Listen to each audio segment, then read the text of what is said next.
উপস্থিত সম্মানিত মিডিয়া প্রতিনিধিবৃন্দ, আমি এবং জাতীয় সংসদের মাননীয় ডেপুটি স্পিকার বিশিষ্ট আইনজীবী ব্যারিস্টার কায়সার কামাল, আমরা এখানে শহীদ রাষ্ট্রপতি জিয়াউর রহমান এবং দেশনেত্রী বেগম খালেদা জিয়ার মাজারে শ্রদ্ধা নিবেদনের জন্য এখানে এসেছিলাম। আজকে আমাদের জন্য এক ঐতিহাসিক মুহূর্ত। দেশে গণতান্ত্রিক ব্যবস্থা দীর্ঘ সংগ্রামের পর আবার পুনঃস্থাপিত হয়েছে। গণতন্ত্রের মহান নেত্রী দেশনেত্রী বেগম খালেদা জিয়ার প্রতি আমরা শ্রদ্ধা নিবেদন করেছি। 1971 মহান মুক্তিযুদ্ধের স্বাধীনতার ঘোষক শহীদ রাষ্ট্রপতি জিয়াউর রহমানের প্রতি সম্মান প্রদর্শন করছি এবং উভয়ের রুহের মাগফিরাত কামনা করছি। আমি অত্যন্ত ভাগ্যবান, মহান স্বাধীনতা যুদ্ধে মেজর জিয়াউর রহমানের অধীনস্থ একজন সেনা কর্মকর্তা ছিলাম।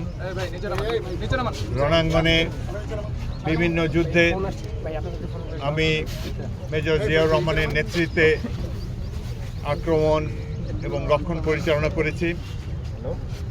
মেজর জিয়ার নেতৃত্বে 1971 সালের 14 ডিসেম্বর তারিখে প্রথম ইস্ট বেঙ্গলের সাথে আক্রমণ পরিচালনা করে সিলেট শহর দখল করেছিলাম।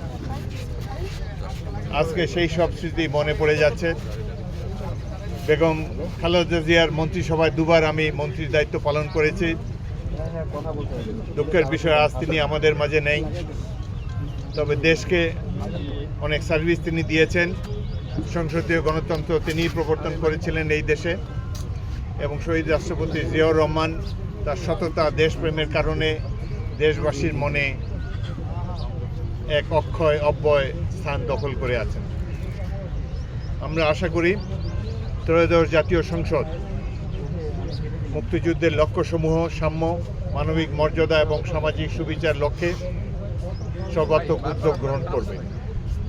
এই মুহূর্তে সংসদ সদস্যদের প্রধান কাজ নির্বাচনী ওয়াদা পালন করা এবং বাংলাদেশকে ধীরে ধীরে একটি সমৃদ্ধ রাষ্ট্রে পরিণত করার জন্যে আমরা সবাই মিলে চেষ্টা করব।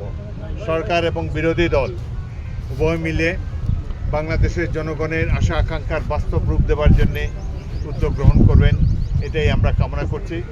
গতকালকে প্রথম অধিবেশন সমাপ্ত হয়েছে। আশা করি আগামী দিনগুলোতে ত্রয়োদশ জাতীয় সংসদ এই দেশের জনগণের সকল আশা আকাঙ্ক্ষার বাস্তবায়ন করতে সক্ষম হবে। ধন্যবাদ।